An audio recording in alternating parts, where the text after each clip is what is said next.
La banquina, banquina, banquina, la banquina, banquina. Aquí comienza La Banquina, un programa al lado del camino para detener la vorágine con preguntas, con la conducción de Dino Bersellini y Nico Pontacuarto. La banquina, banquina, banquina, banquina, la banquina, banquina, banquina. برشا برشا يا مدلل برشا برشا حبك على قلبي تسلل برشا برشا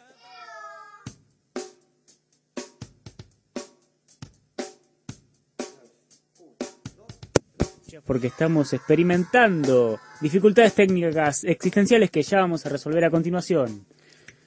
Nos encantan las dificultades técnicas. Qué bueno empezar con una dificultad técnica, porque es empezar como con suspenso. Flashback súbito. Buenas noches, esto es La Banquina por Radio Urbana FM 102.1 o por internet www.fmurbana.com.ar. Quinto programa, para quienes les gusta la numerología, yo no entiendo nada, pero no sé, el número 5, ¿qué querrá decir? Primer programa de julio, que además es 2/7, o sea, 7 menos 2 da 5, 7 de 2, 3,5, vaya a saber ahí si hay algo también. En fin, no nos vamos a detener en este programa con las cantidades, sino con las calidades y las cualidades de las cosas. Así es, por eso les vamos a proponer un programa que tiene que ver con la verdad y con la posverdad, ¿sí? Así que estamos aquí, FM Urbana, Dante Poggio en la operación técnica, Nico Pontacuarto, Dino Bersellini quien les habla. Saludos para todos y que empiece el banquete. El banquete Platón. Si este ¿Cuál es el frío menú? te corta los dedos, quédate esta noche escuchando La Banquina. Temario del día. Punto 1. Siempre hay relato. Punto 2. Hacerse amigo del relato o pelearse continuamente. Punto 3. Decir la verdad, la posverdad o interpretar. La voz del experto diciendo sus verdades. Punto 5. Dino se saltó el 4. Una poesía muy verdadera. Y tenemos la presencia no física pero estelar de Nietzsche, Guillén, Stanriver, Steinberg, Grimson, Rincón, Nathanson Nathanson y Gabo Ferro. No te vayas, quédate ahí, donde estés. Sea un lugar o un no lugar, si es que eso existe. Por lo menos en las clases de filosofía dicen que el no lugar existe, nosotros no lo conocemos. Es raro realmente que alguien lo conozca. Vamos ahora con una introducción a este programa, un editado artístico musical muy interesante que hemos extraído de una radio a la cual admiramos mucho. Esta radio se llama Futurock. Invitamos a escuchar Futurock, la pueden encontrar en internet, una experiencia muy alternativa porque es una radio online que se sostiene por el aporte de sus oyentes, así que invitamos a escucharla, a formar parte de esa comunidad y a oír este editado perteneciente a esta radio, producto de esta radio Futurock.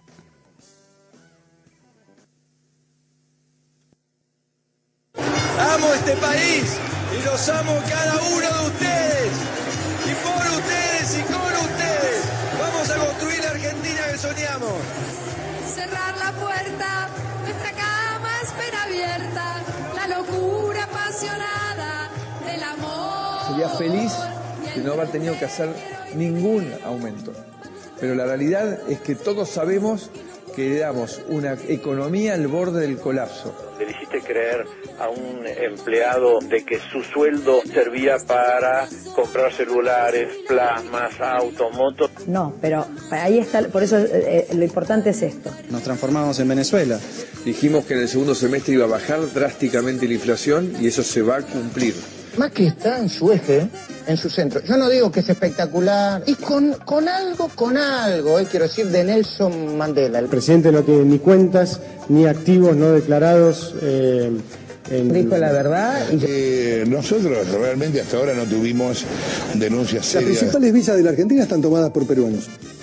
Y por argentinos, cómplices de peruanos, porque no quiero tampoco discriminar. Juliana, con Mauricio y Antonio, una familia blanca, hermosa, pura. ¿Lo mataron?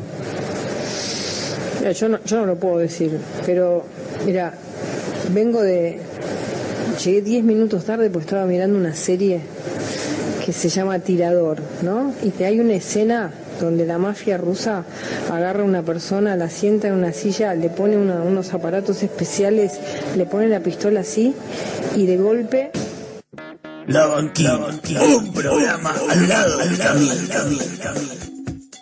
La Banquina, un programa al lado del camino. Palabras, discursos, voces, creo, reconocibles para el amplio público argentino, quizás también latinoamericano y por qué no mundial, que nos dicen cosas, ¿sí? La idea es que a partir de este audio empecemos a pensar por ahí no tanto el contenido de esas cosas, y ya vamos separando algunas, digamos, elementos de lo que podemos llamar discurso o relato, que vamos a indagar a lo largo de esta hora de diferentes modos, pero sí, digamos, un conjunto de dichos que por lo menos son llamativos, ¿no? Y que de alguna manera creemos constituyen un discurso determinado que es, bueno, en este caso, el discurso del gobierno nacional, ¿no? ¿Qué pasa con esas frases, con esos sentidos comunes, con esas verdades parciales que nos pegan, que nos chocan, que nos duelen, que nos molestan, que nos incomodan?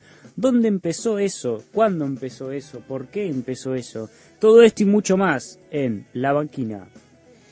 ¿Qué manera de presentar algo que puede llegar a tornarse, digamos, nebuloso, si es que seguimos con esta propuesta de este audio, que parece una coctelera en la que se mezclan diferentes sentidos, pero lo que vemos es que de alguna manera generan un efecto, generan un conjunto, digamos.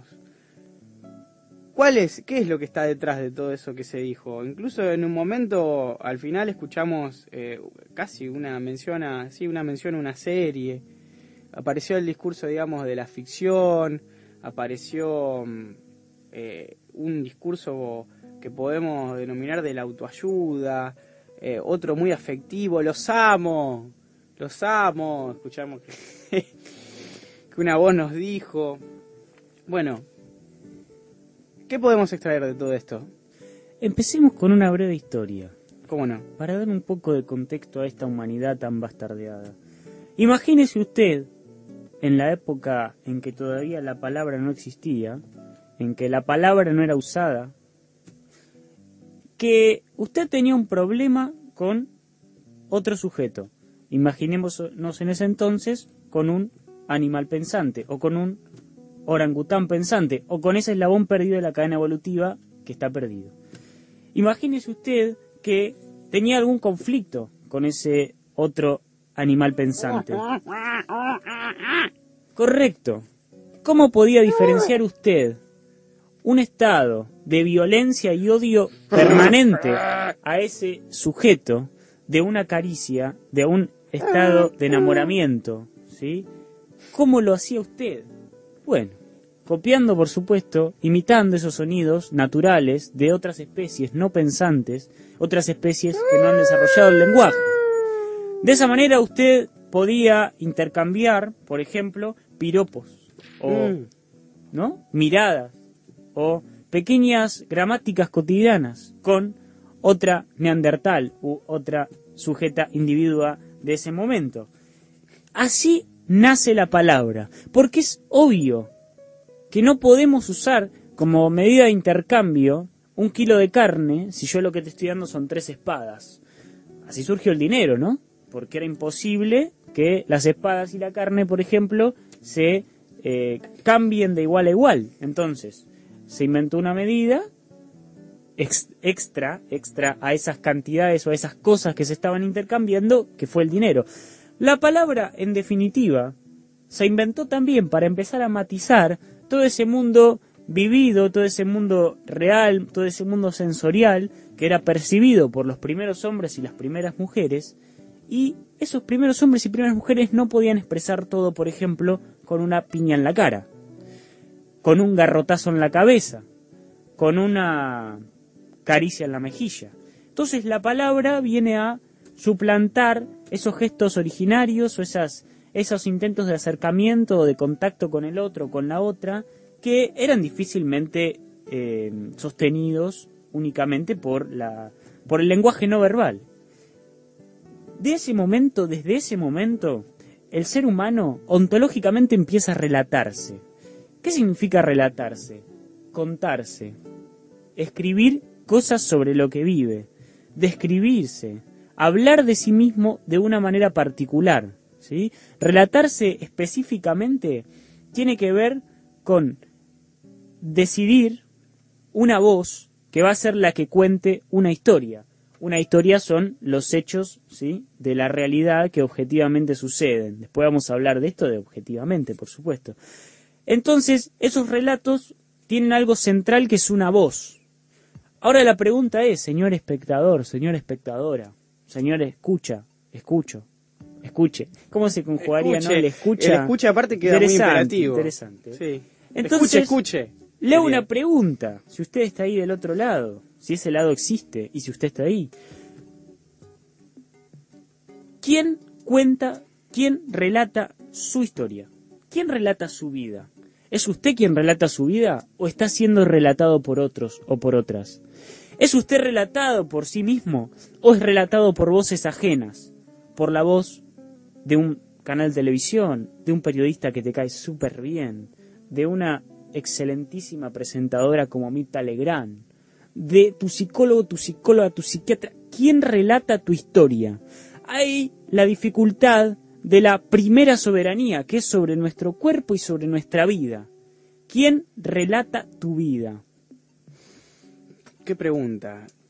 Yo quiero creer que la mía... Yo me hago cargo de repente de tu pregunta, Nicolás. O sea, voy a tratar de responderla, ya que tengo el poder de estar aquí. No la voy a responder, pero sí creo que la propuesta es de hacernos esa pregunta, de pensar entonces el valor de la palabra en el sentido, no en un sentido, digamos, monetario, digamos, de ay, cuánto vale esto que estoy diciendo, sino en el sentido de el efecto que tiene sobre nosotros.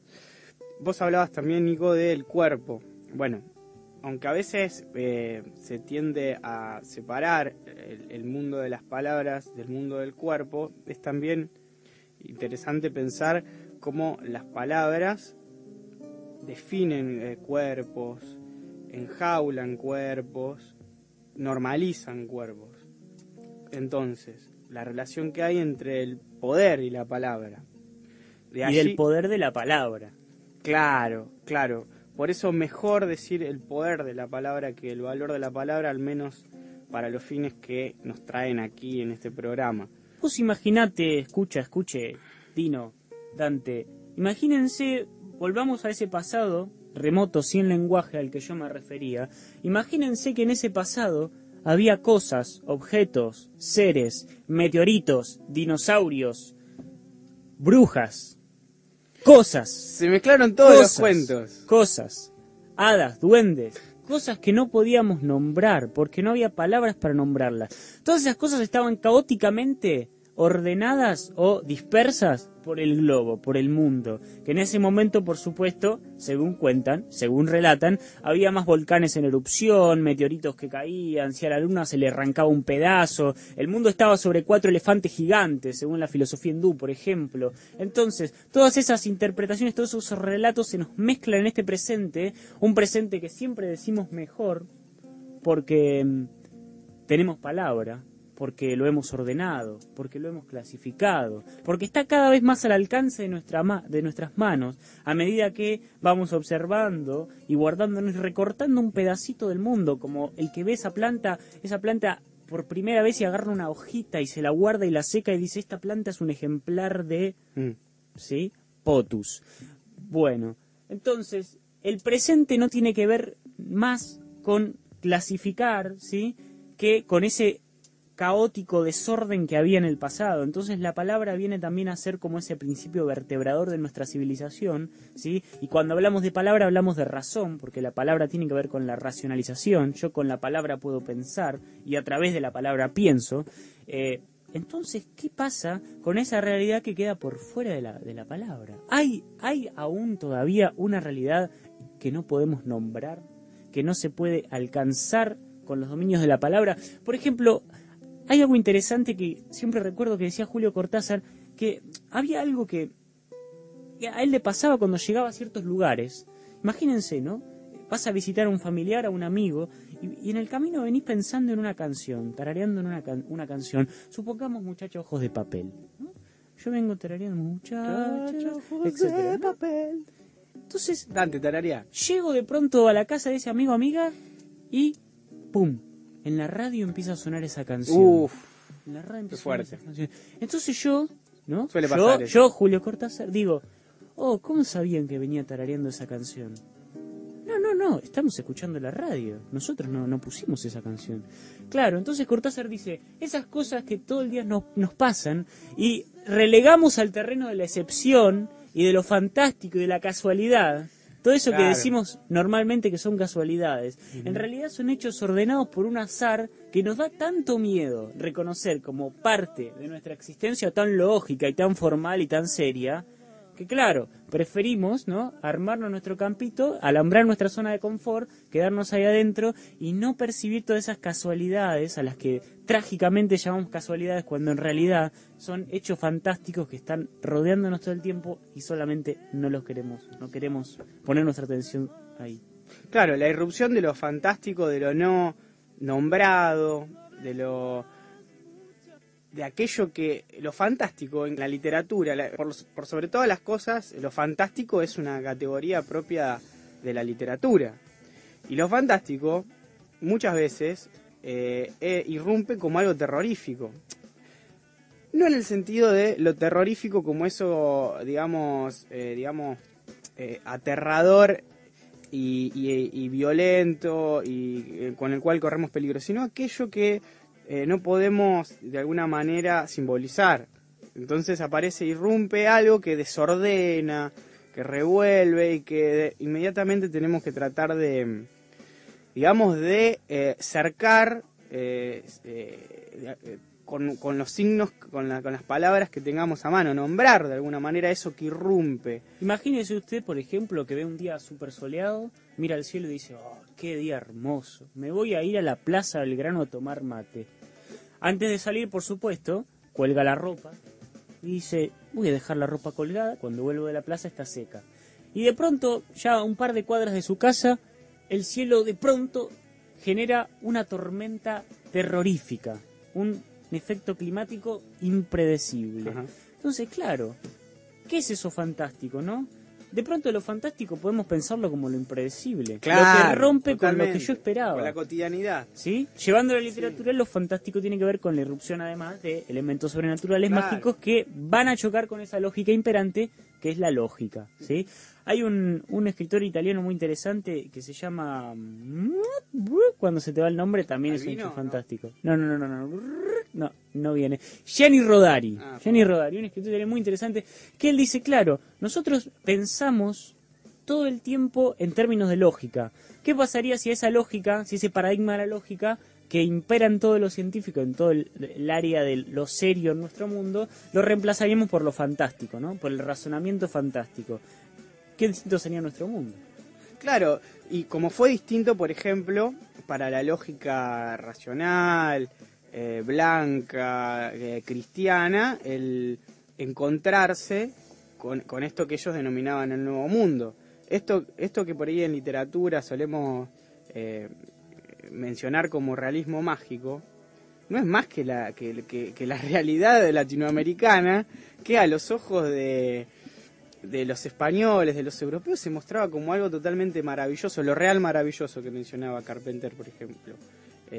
Y lo mismo García Márquez. Y García Márquez. Que, claro, cuando un europeo ve a un niño jugando con un guacamayo, claro. En plena Cartagena, dice, pero claro, ¿cómo García Márquez no iba a escribir realismo mágico, no? Claro, y bueno, y cuando hablamos de realismo mágico, atribuimos un valor a esas dos palabras, incluso nos enarbolamos. Generalmente lo mágico está en un suborden desprestigiado y deslegitimado, digamos. Sí. En este caso, de alguna manera, como que hay una reivindicación del realismo mágico como una voluptuosidad, incluso como una fuente de belleza, y como también como como un bastión, ¿no?, de lo latinoamericano, pero como dice Nico, lo mágico siempre fue, digamos, la parte de bárbara, de la parte de la salvaje, la parte inferior. Totalmente. De ese binomio que es, bueno, la razón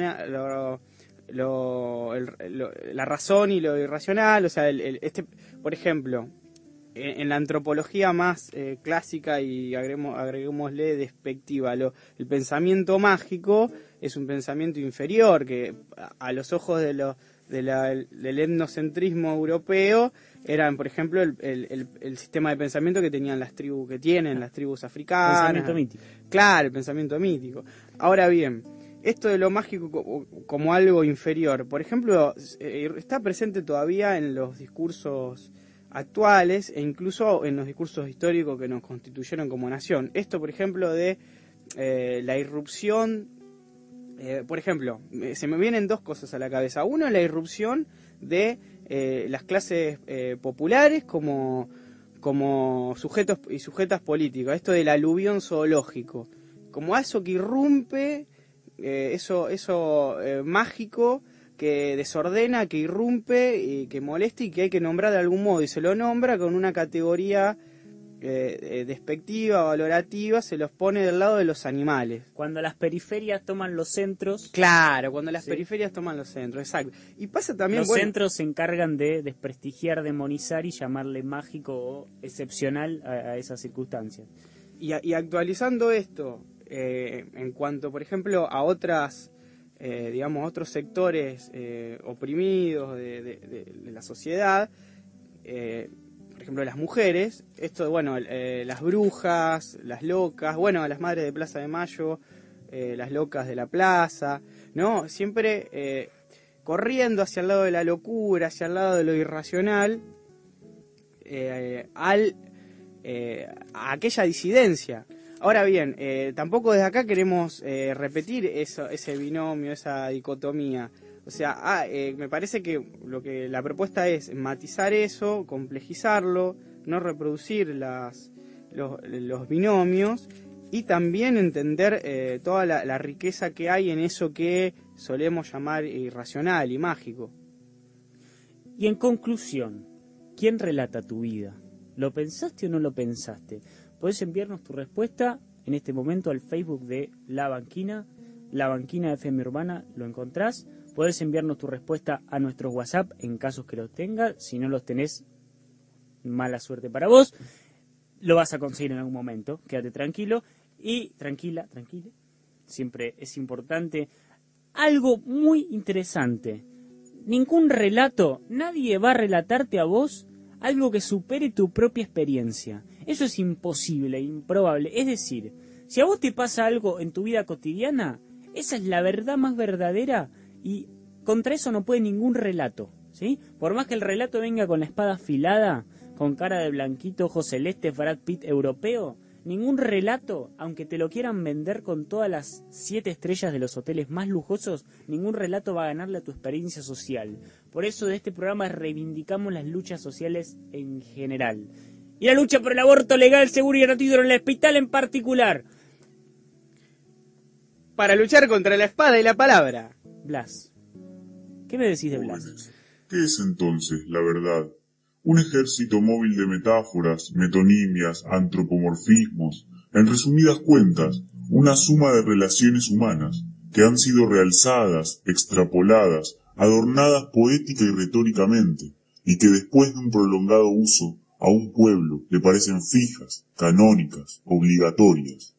Las verdades son ilusiones de las que se han olvidado que lo son, metáforas que se han vuelto gastadas y sin fuerza sensible, monedas que han perdido su troquelado y no son ahora consideradas como monedas, sino como metal. Blas Steinberg recitando un pasaje de Friedrich Nietzsche. El texto se llama Sobre verdad y mentira en el sentido extramoral. Es un discurso de Nietzsche acerca del estatuto de la verdad. Lo traemos aquí de la mano de Blas en su voz así de las cavernas, ya que estamos hablando de los principios de los tiempos. con esas voces guturales y cavernosas, Blas nos inspira también eso, ese momento primigenio de las primeras palabras dichas. En este caso, las palabras, son de Nietzsche. El sentido de este texto, Blas, ¿qué nos dice? Nos dice que las verdades son metáforas.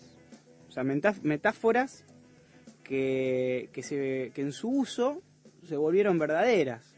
¿Qué queremos decir con esto? Queremos decir que Nietzsche, como buen filósofo así, destructor y evidenciador, por decirlo de algún modo, de aquellos hilos que tejen lo que está a veces instituido como verdadero, nos muestra que no hay en realidad una correspondencia, una claridad, una transparencia entre las cosas y las palabras. O sea, lo que nosotros concebimos como verdadero en una época determinada es un producto, es una construcción, y como construcción está hecha por algo, y ese algo es el lenguaje. O sea, el lenguaje es concebido como una herramienta que produce enunciados, y la verdad en realidad está en los enunciados y en la capacidad que han tenido esos enunciados a través de luchas, de consensos, en convertirse como una verdad dominante. ¿Sí? Claro, vos imaginate, es muy válido el cuestionamiento, ¿qué tiene que ver el árbol con la palabra árbol? Claro. Y la verdad que yo veo un tronco de madera parado ahí en el medio de la calle, de la vereda, porque si estuviera en la calle se lo chocarían y hubiera accidentes múltiples de múltiples autos todos los días. En medio de la vereda veo un pedazo de madera parado con un par de hojitas verdes y digo, ¿qué tiene que ver esto con la palabra árbol? Y la verdad que no tiene nada que ver. Esta relación entre la palabra y la cosa es exclusivamente arbitraria. ¿Quién lo decidió? La verdad que no tengo ni idea, ¿sí?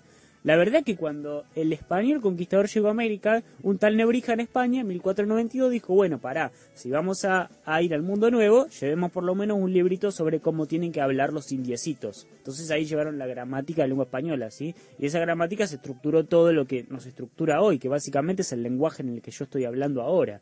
Imagínense, si yo no estuviera hablando el lenguaje que hablo, ¿cuántos conceptos más y cuántos conceptos menos podría expresar? Si alguna vez estuvieron ahí vagando existencialmente en las redes sociales, a veces aparecen como citas o frases y palabras de otros idiomas que en español no existen, ¿sí? Claro. Expresiones, frases, verbales y demás, que en otros idiomas existen y en español no. Entonces ahí uno se empieza a dar cuenta, claro, que yo digo y expreso en español lo que el español me permite, lo que no me permite nunca lo voy a poder expresar, nunca lo voy a poder sentir. Nunca lo voy a poder sentir. Y también, por ejemplo, digamos, esto como estructuradores de lo que vos decís, Nico, de modos de sentir y también de modos de hacer.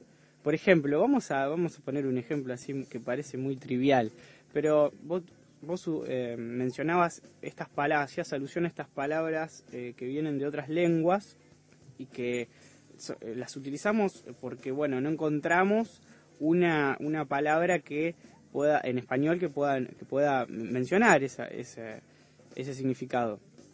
Por ejemplo, la selfie. Esto de la selfie.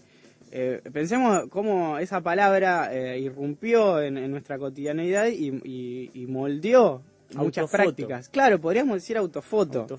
Y decimos selfie.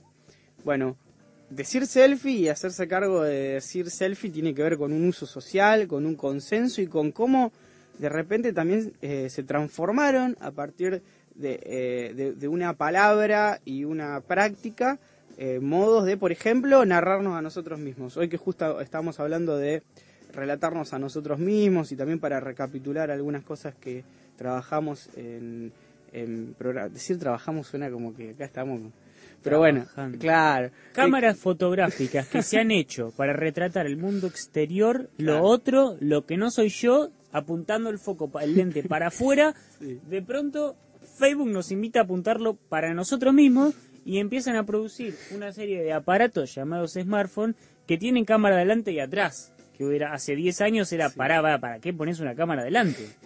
¿No? Yo creo que la selfie, este dispositivo que vos decís, Nico, de la cámara frontal, yo creo que puede despertar cosas del orden de lo fantástico y de lo terrorífico. Yo creo que nunca por ahí nos dimos Esas cuenta... selfies en las que salen fantasmas atrás. Y claro, se viralizan.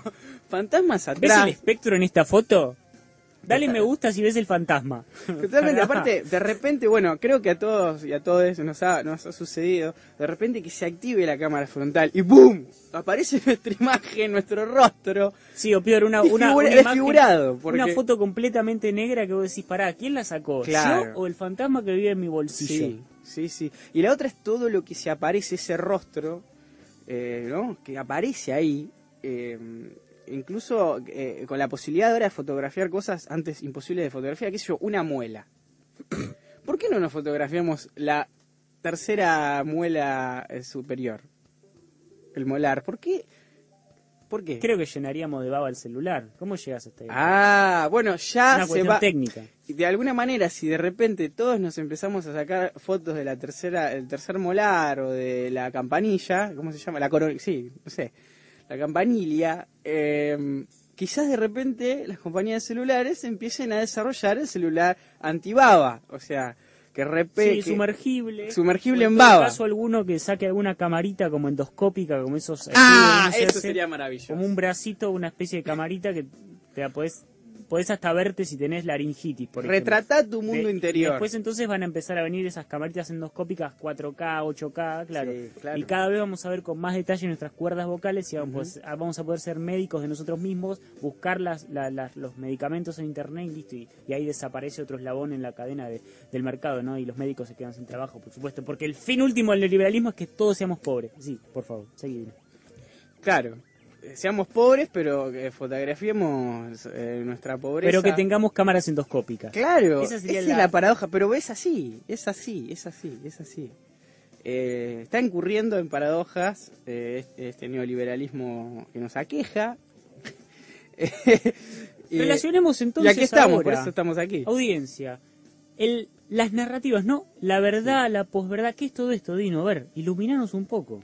Bueno, no sé si puedo iluminarlos, pero sí decirles que eso que llamamos posverdad es una palabra que ha empezado a circular hace algunos años en los medios de comunicación, pero cuyo significado se viene gestando desde hace mucho tiempo en el mundo, bueno, en la cotidianidad también y en el mundo de la academia, del pensamiento también se ha teorizado. La posverdad designa como significado esto de establecer algún enunciado, algún discurso como verdadero, pero sin atribuir una serie de argumentaciones que nos, demuestren que ese enunciado realmente tiene una fundamentación sólida, sino que es un enunciado que pasa por verdadero en el uso, en su eficacia. Es decir, la posverdad es posverdad en tanto que va más allá de la calidad del enunciado en tanto su veracidad, sino más bien en tanto su eficacia. O sea, de repente es que, por ejemplo, en los medios de comunicación se enuncie algo, una noticia, por ejemplo, que no es verdadera, pero tiene la eficacia de generar ciertas sensaciones. Por ejemplo, de repente, bueno, no sé, de repente yo digo, el dólar bajó, o el dólar va a bajar. Claro. El dólar bajaría en agosto. Ahí está. Entonces, de repente, sí genera, eso no es veraz, no hay forma incluso de poder argumentar eso y fundamentarlo. De hecho, generalmente es mentira. Y la idea de generar consenso en torno a esa idea tiene que ver con desestabilizar y generar ahí cierta emoción, ¿no? Claro. Porque la relación entre la verdad, la posverdad y el que está ahí recibiendo en su casa esas noticias es trabajar directamente sobre lo emocional, dejar lo razonable de lado, digamos, pues lo razonable tiene que ver mucho más con los argumentos que con las noticias emocionales o más relacionadas con lo emocional, y ahí te quedás vos como medio pasmado en tu casa diciendo, pará, ¿va a bajar? Bueno, entonces me quedo tranquilo, ¿sí? Claro, hay una tradición filosófica que es el pragmatismo estadounidense, que siempre, bueno, en Estados Unidos prendió mucho toda esa corriente, porque está ligada a esto, a los efectos. Incluso en psicología la aplicación que tiene, la teorización que tiene es la conductista. Esto de hacer énfasis en las causas y en los efectos. ¿Y por qué prendió tanto en Estados Unidos? Porque Estados Unidos siempre se caracterizó por querer ejercer un control social. Entonces, ahí ¿cuál es el estatuto de verdad en el pragmatismo? Y las verdades son tanto verdades en tanto son eficientes. Y hoy el clima de época en cuanto al estatuto de la verdad es ese. Hoy lo verdadero es lo que tiene eficacia, sirve, lo que funciona, claro. Y lo que le funciona a quiénes y a quién para que la cosa siga funcionando, por así decirlo. Claro, claro. Y bueno, como decís vos, Nico, la emoción, la emocionalidad ha sido el eje o la materia prima con la que se trabaja en la posverdad, porque como decíamos, incluso ahí estos discursos, digamos, dominantes, ya incluso pareciera que incluso ya relegan la razón. O sea, ya no es un instrumento que necesiten ya la razón, porque ya con este mero enunciado, digamos, emocional, generan toda una ola y una sensación de consenso que, por otro lado, está garantizado por la batería de mensajes de los medios de comunicación. O sea, vos para instalar... Toda la fuerza en la frase "sí se puede". Claro. Sí se puede. Esa emoción de gritar en conjunto, Sí. esa fantasía sexual de unirse con otro y Sí. unirse más con la nación, ese orgasmo imposible en una patria tan heterogénea, ¿no? Del sí se puede, esa unión de los argentinos en un país tan, digamos, multipolar en varios sentidos, tan diverso, es lo que de pronto conmueve a tanta gente. Y bueno, y ahí qué pasa con la razón, ¿no? Porque lo que prima es lo emocional, la gana de cantar con otro. Sí se puede. ¿Sí se puede qué? Claro, el tema es que, aparte, eso emocional en realidad encubre, me estoy como contradiciendo, pero porque estamos pensando, ¿no? La idea es contradecirse, claro. Encubre un razonamiento en realidad, o sea, una operación racional, que es la siguiente: pasar por verdadero el discurso de la posible unión definitiva de un pueblo. El tema es que eso enseguida lo podemos desmitificar y desgranar, pensando, por ejemplo, en la constitución misma de las sociedades. O sea, no hay un acuerdo total y pleno de lo social. Siempre lo social está en conflicto y siempre hay una negación de un orden. Esto viene, bueno, de la filosofía hegeliana. O sea, esto de la tesis, la antítesis y la síntesis. Esto que a veces se dice así, creo que bastante, digamos, se puede entender de este modo. Siempre hay, digamos, una fuerza que va a tener su oposición y esa oposición va a ser negada y así. Bueno, hay por supuesto, corrientes de pensamiento que ven un horizonte de plenitud. Hasta ahora no lo hemos logrado y las promesas incluso del capitalismo están muy lejos de generar eso. Nunca en la historia de la humanidad vivimos en un mundo tan desigual. Desigualdades, tensiones, conflictos, disparidades. Vamos con una canción, señor operador. Gabo Ferro, ¿hay una guerra?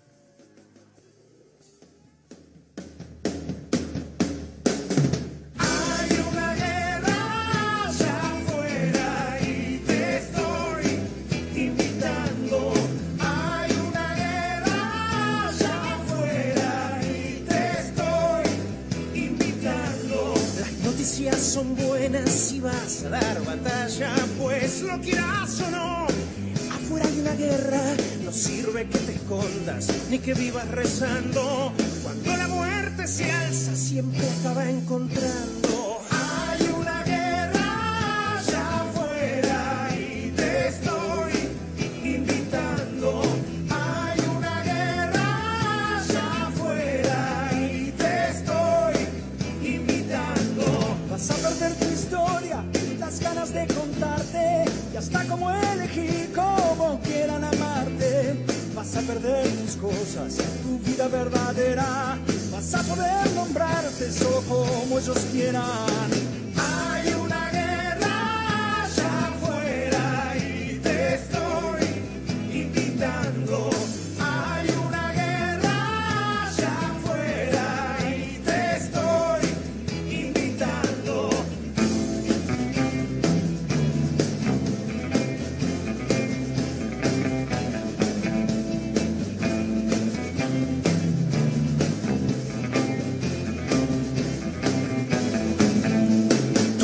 es una tropa con soldados caídos y soldados que sirven también al enemigo. De todo lo que dicen, poca cosa se muestra.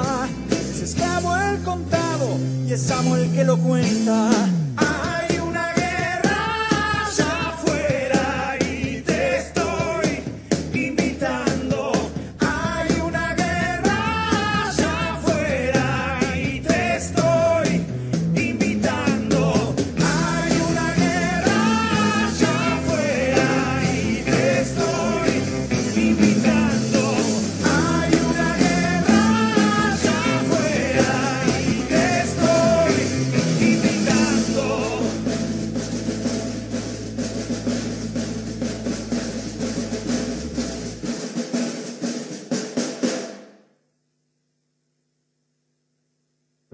La Banquina, un programa al lado del camino. La Banquina, un programa al lado del camino. Hay una guerra allá afuera y te estoy invitando. En este programa todos los lenguajes artísticos utilizados, los editados de audio, las poesías, las canciones están relacionadas de alguna manera. Hay una guerra allá afuera y te estoy invitando. ¿Qué significa eso? Bueno, la verdad es que en el cotidiano las guerras existen. Los conflictos, las tensiones existen siempre. Y esta necesidad de querer ordenarlas y callar esas guerras, esos conflictos, lo único que genera es más resistencia. Lo único que genera la autoridad desde el poder es más resistencia. Las resistencias se organizan y se intensifican en función y en relación con la intensificación de esas prácticas represivas o esas prácticas injustas o desiguales del poder. Esto es para vos. Sí, no quiero decir, aparte hay una doble ahí jugada muy perversa y que termina siendo muy eficaz, que es la de borrar el conflicto, negarlo. Acá no pasa nada, Claro. Acá no pasa nada. No, si se lo llevaron, algo habrán hecho.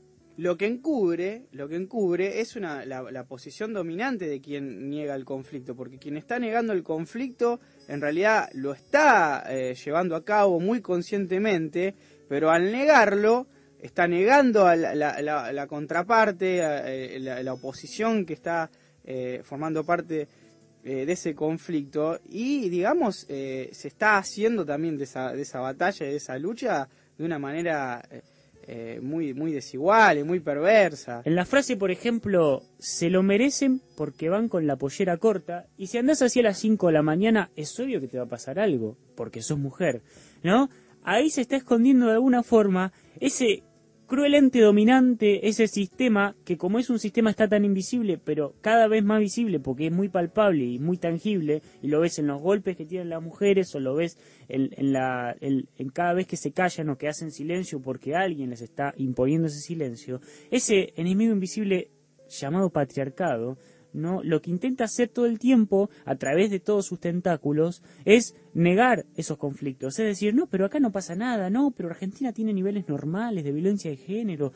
Claro, ¿dónde está lo normal en esos términos, no? Habría que erradicar en general toda la violencia de género, ¿no? Decir, bueno, tengo un índice, o vamos a llegar a una estadística, o estamos manejando números en comparación a otros países dentro de lo normal. Claro, ahí está la negación del conflicto por parte del representante primero del sistema dominante, que dice, no, pero acá no pasa nada. Sí, bueno, podemos rastrearlo incluso en la dictadura, en los momentos donde la violencia era mucho más explícita y sistemática, en este caso desde el Estado, en la cual esta negación, bueno, los desaparecidos son alguien que no están, alguien que no existe. O sea, esa negación es de extrema violencia, la negación de la existencia del otro. Claro. Es como decir, bueno, yo escribo el relato, pero el único personaje válido soy yo, el protagonista. Entonces en mi relato manejo todos los hilos, y los oponentes, los enemigos, los que están en contra de que yo concrete mi deseo en mi relato, no forman parte del relato, están fuera de la realidad, fuera de mi relato. Se me vino así, pero quién sabe por qué. Se te vino. Se me vino. Te vino. Estaría para tomar un vino, pero bueno, no, estamos tomando mate. Te vino de té, no de té de infusión, sino té de Té vino, claro. Porque té vino, Dino. Maravilloso. Más allá que rima, además. El té vino, no sé si existe el té con sabor a vino. Bueno, ¿existe? Dice Dante que existe. Dante toma té vino. Tomó antes de venir, claro. Se me vino la imagen esta, ¿no? Simpsons. A ver, Sí, los sí, Simpsons. sí. Siempre hay un ejemplo para la vida de los Simpsons. Bueno, es que de hecho, perdón, los ¿Sí? Simpsons hacen intertexto de todo. De Ulises, de todo lo que existe en la literatura, en la película, en todo lo que vos quieras, hace un capítulo. Claro, es como un dispositivo intertextual por excelencia. Sí, de hecho, bueno, el que sabe robar hace eso, básicamente. Cualquier artista Claro. que sabe robar no hace más que Sí, parodiar, ironizar, caricaturizar a otro. Así es.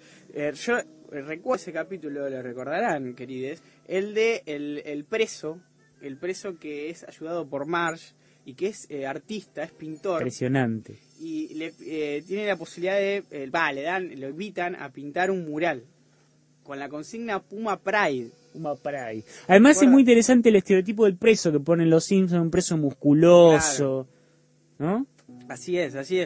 Y, bueno, es un artista zarpado, impresionante, que hace una interpretación de esta consigna Puma Pride muy poderosa. Es una mujer montando un puma empuñando 2 espadas. Impresionante ¿no? mural. Como una amazona montando un puma. ¿Qué es lo que sucede? El poder normalizador de Skinner, bueno, el poder de Skinner termina donde empieza los viernes de silueta, digamos. Claro, con la madre, ¿no? ahí está. Ahí Bueno, termina Skinner. es que ahí está. Vemos ahí, por ejemplo, en el arte figurativo, digamos, ¿qué es lo que representa Skinner artísticamente? Bueno, eso, el viernes de silueta. ¿Qué es lo que representa? El arte burgués, digamos. El filtro del arte burgués que Exacto. dice, no, el mural del preso, que está zarpado en términos artísticos, no va porque no seguís mi boceto, el dibujo que te hice. Claro, y el boceto es un poco lo que esto de la alegría, de esta armonía, esto de que no hay conflicto, y es un pumita llevando de la mano a un niño y una niña por un bosque de flores. O sea, una construcción muy bucólica, muy lavada de cualquier tipo de conflicto y de, digamos, de pasión y de, digamos, de interpelación desde otro lado a quien está mirando el mural. Digamos, ¿y qué es lo que termina sucediendo? Le terminan prendiendo fuego. Sí. El mural, Sí. no recuerdo bien cómo fue esa situación. El mismo preso lo mismo prende fuego, claro, lo prende. y ahí entre las llamas aparece el mural de abajo. Claro. Sí. Claro, porque lo tapan y lo prende fuego él y aparece, y después, bueno, se termina quemando todo. Bueno, un poco esto, ¿no? Ese conflicto entre estas dos miradas, una negadora de los conflictos. ¿Por qué digo que es muy perversa? Porque se enmascara en cierta alegría, cierto bienestar, cierta armonía. Hable, infantilización del público. Infantilización del público, totalmente, que presiona, reprime todo eso que es tan constitutivo de lo humano y de lo social, que es el conflicto, ¿no? Hablando de dibujos y de pintura, vamos a decirlo, ¿recuerdan el dibujo del amanecer, la consigna del amanecer y el dibujo de nuestro presidente?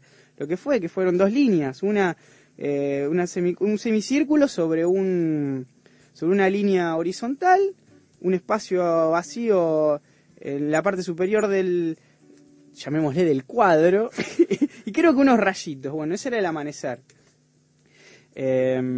Digamos esto, ¿no? Poder también identificar esto como discurso, esto del amanecer, esto de la alegría, del bienestar. Bueno, ¿hasta dónde queremos eso? ¿Hasta dónde eso es posible? Y en todo caso, pensar, porque no somos masoquistas, queremos un bienestar, pero digamos, ¿qué bienestar? ¿Bienestar de quiénes?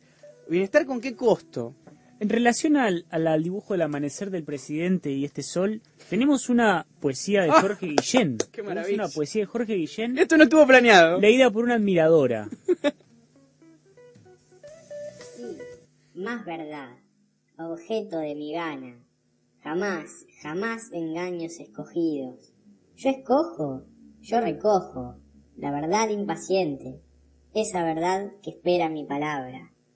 Cumbre, sí, cumbre, dulcemente continua hasta los valles, un rugoso relieve entre relieves, todo me asombra junto, y la verdad hacia mí se abalanza, me atropella. Más sol, venga ese mundo soleado, superior al deseo del fuerte. Venga más sol feroz, más verdad. La Banquina, un programa al lado del camino. La Banquina, un programa al lado del camino. La verdad como ese engaño escogido, ¿no? Yo elijo ese relato, esa narrativa, ese cuento infantil que deseo creerme para estar tranquilo. Porque la idea, en definitiva, es vivir tranquila, ¿no? La idea, en definitiva, es que nada me moleste, no molestar, ¿no? Esa opción en el celular, esa lunita que aparece, esa opción de no molestar. Modo avión. Y ahí no te entran llamadas inesperadas, mensajes de tus amantes, de tu madre, de tu suegra, de tu cuñado, de todo el mundo, ¿no? Esos mensajes que no querés recibir en el momento ese hermoso de la mesa navideña, donde todo está bien y el conflicto es negado y es tapado con Vitel Toné, que está buenísimo y que todos nos comemos, como nos comemos ese engaño escogido día a día, como nos comemos ese sol que viene y nos encandila de tal manera que no nos damos cuenta que seguimos dentro de la caverna, aunque esa caverna tenga ventanas y conexión Wi-Fi. Por eso, con esta metáfora lumínica y solar, vamos a responderle a este amanecer de nuestro querido presidente con otro sol. Por eso, ¡salgan al sol, idiotas!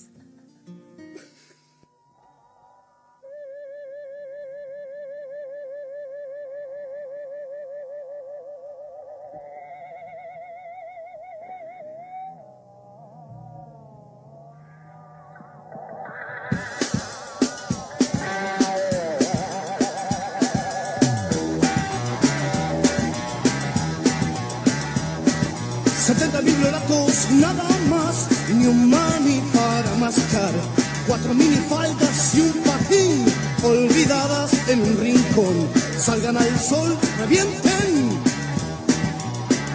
salgan al sol, salgan al sol, idiotas.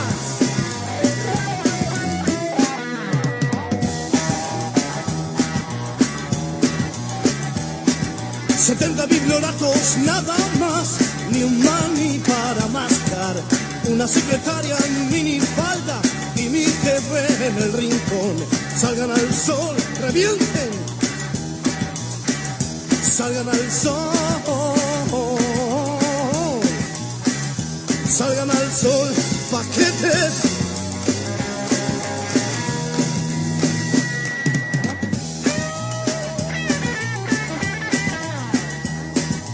Cuatro solteronas desinfladas que se creen un primor, mesa redonda y un doctor que les habla del amor. Salgan al sol, revienten, salgan al sol, salgan al sol, idiotas. ¡Wow!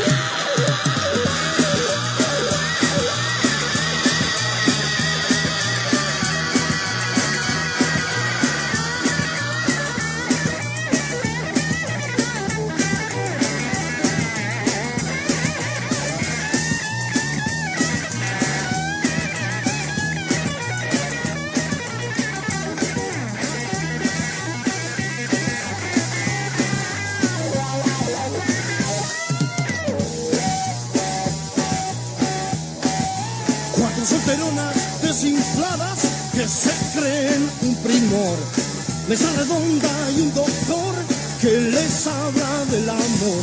Salgan al sol, revienten, salgan al sol, salgan al sol, idiotas.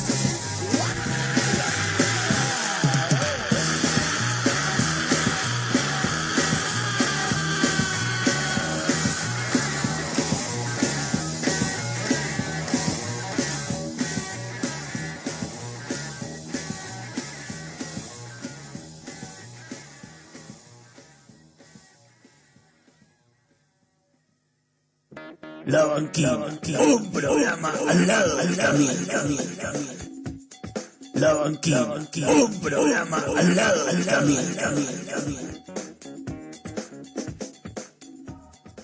Salgan al sol, revienten. Desborden su experiencia por fuera de los relatos, de los discursos construidos, de los rituales, de las rutinas, de todo lo que, de todos los moldes, de todas las cubeteras que armen ustedes mismos para solo ser cubitos de hielos. Y ahí empezaba a ser como violencia arriba si robaba personaje y tenía juicios por derecho de autor y era todo un desastre y se terminaba la banquina, ¿no? Pero salgan de las cubeteras que ustedes mismos eligen para hacer cubitos helados, todos cuadraditos, iguales, hasta el fin de su existencia gris y vacía. Bueno, recomendación cultural sin ironía, ningún tipo de parodia, con todo el respeto que el artista se lo merece. César Magnone acaba de inaugurar una muestra que a mí realmente me dejó con dolor de cabeza. César, si escuchás esto, te pido por lo menos un ibuprofeno que me des, porque he sufrido un daño colateral a partir de ver tu muestra, porque era tanto lo que había que ver y lo que había que procesar, que mis ojos hacían como, quiero que me entre todo al mismo tiempo, ¿no? Porque la existencia, la ansiedad posmoderna, como, ¡ah! Y entonces, claro, ¿qué pasa? No me entraba todo al mismo tiempo y no sabía dónde mirar y los ojos se me disparaban para todos lados. Es perjudicial para la salud, pero lo perjudicial para la salud en ocasiones, sin que sea excesivo, está bien también. Entonces recomendamos esta muestra que se llama Una pieza en relieve que problematice las prácticas emocionales del vacío. Está expuesta hasta el 25 de julio en Encuentro por las Artes. La dirección de Encuentro por las Artes es Purredón 78. Lo pueden visitar hasta el 25 de julio de lunes a viernes de 11 de la mañana a 1 de la tarde y de 4 de la tarde a 6:30 de la tarde. Esta promo, por supuesto, no fue pagada, es un regalo para César porque es un crack, realmente nos impresionó mucho la muestra. Dino.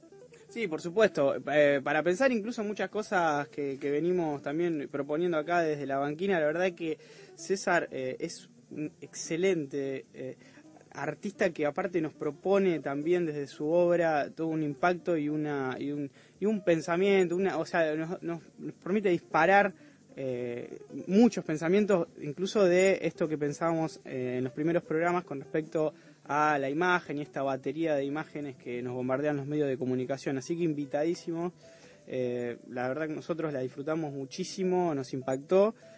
Allí en Encuentro por las Artes, felicitaciones, César Magnone, un genio total. Y como nadie vive del aire gratuitamente, este programa tiene algunas promociones que, por supuesto, siempre es importante sumar, porque ustedes saben, ¿no? La moneda se evalúa. Entonces vamos, Dante, por favor, con una promo.